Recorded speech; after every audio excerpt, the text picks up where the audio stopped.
3-4 ವರ್ಷದಿಂದ ನಡೀತಾ ಇದೆ.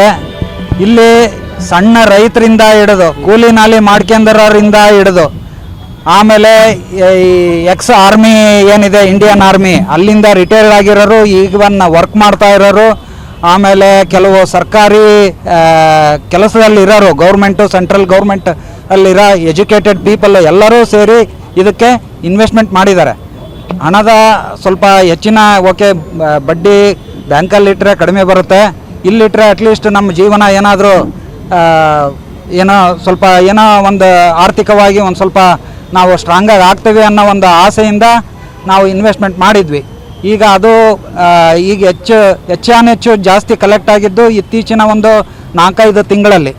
ಸೊ ಹಂಗಾಗಿ ಅದು ಜಾಸ್ತಿ ಆಗ್ತಿದ್ದಂಗೆ ಅವರು ಒಂಥರ ಮಿಸ್ಲೀಡಿಂಗ್ ಏನೋ ಮಾಡಿಬಿಟ್ಟು ಅದನ್ನು ಮಿಸ್ಯೂಸ್ ಮಾಡ್ಕೊಂಡಿದ್ದಾರೆ ಅನ್ನೋ ನಮ್ಮ ಗಮನಕ್ಕೆ ಬಂದಿದೆ. ಸೊ ಆ ರೀತಿಯಿಂದ ನಾವು ಇಲ್ಲಿ DC ಆಫೀಸಿಗೆ ಬಂದ್ಬಿಟ್ಟು ಅವ್ರ ಹತ್ರ ಮನವಿ ಕೊಡೋಕ್ಕೆ ಎಲ್ಲರೂ ಒಗ್ಗಟ್ಟಿನಿಂದ ಬಂದಿದ್ದೀವಿ. ಇಲ್ಲಿ ಎಷ್ಟು ಜನ ಇದ್ದೀರಿ, ಎಸ್ಟೇಟ್ ಇದ್ದೀರಿ ಸರ್?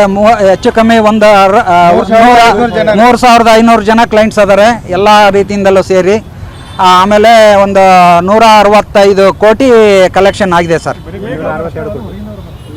ಸರ್ ಇಲ್ಲರೂ ಅದಾರೆ, ಅಕ್ಕಪಕ್ಕ ಹಳ್ಳಿಯರು ಅದಾರೆ, ಆಮೇಲೆ ಈವನ್ ಬೆಂಗಳೂರಲ್ಲೂ ಇದ್ದಾರೆ, ಕೆಲವರು ಔಟ್ ಆಫ್ ಕಂಟ್ರಿಯಿಂದಲೂ ಇದ್ದಾರೆ ಸರ್. ಅಪೆಕ್ಸ್ ಬಿಸ್ಕಾರ್ಪ್ LLP ಅಂತ ಸರ್. ಕಾಶಿನಾಥ್ ವಾಗ್ಮರೆ, ಗಣೇಶ್ ಭಂಡಾರಿ ಅಂತ ಸರ್. ಈಗ 1 ತಿಂಗಳಿಂದ ನಿಲ್ಲಿಸಿದ್ದಾರೆ ಸರ್. ಬಟ್ 2 ತಿಂಗಳಿಂದಲೂ ಅದು ನಾವು ಅಬ್ಸರ್ವ್ ಮಾಡ್ತಾ ಇರೋದೇನು ಅಂತಂದರೆ ಈ ಶಿವಮ್ ಅಸೋಸಿಯೇಟ್ಸು ಇದು ಬಂದಾಗಿನಿಂದ ಅವು ಸ್ವಲ್ಪ ಹಣನ ಮಿಸ್ಯೂಸ್ ಮಾಡ್ಕೊಂಡಿದ್ದಾರೆ ಅನ್ನೋ ಒಂದು ಗಮನಕ್ಕೆ ನಮಗೆ ಹಂಗೆ ರೀತಿ ಕಾಂಟ್ಯಾಕ್ಟ್ದಲ್ಲಿ ಅಂದರೆ ಅವರು ವಿಡಿಯೋ ಬಿಡ್ತಾರೆ, ಇಲ್ಲ ಇನ್ನೂ 3 ತಿಂಗಳಾಗುತ್ತೆ ನಾವು ಈ ಥರ ಇದ್ದೀವಿ ಅಂತಂದು ಹೇಳ್ತಾ ಇದ್ದಾರೆ ಸರ್. ಬಟ್ ಆಯಿತು, ನೀವು ಜನರ ಸಮ್ಮುಖದಲ್ಲಿ ಬರ್ರಿ, ಯಾಕಂದರೆ 1 ಲಕ್ಷ ಕೊಟ್ಟಿರೋರು ಇನ್ವೆಸ್ಟರೇ, 1 ಕೋಟಿ ಕೊಟ್ಟಿರೋರು ಇನ್ವೆಸ್ಟರೇ. ನ್ಯಾಯಯುತವಾಗಿ ನಾವು ಎಲ್ಲ ಕ್ಲೈಂಟ್ಸು ನಿಮ್ಮ ಪರವಾಗಿ ಅದಾವೆ. ಆಯಿತು, ಆರ್ಥಿಕವಾಗಿ ನೀವು ದೌರ್ಬಲ್ಯರಾಗಿದ್ದರೆ ಅದನ್ನು ಎಲ್ಲರ ಮುಂದೆ ಇಡ್ರಿ.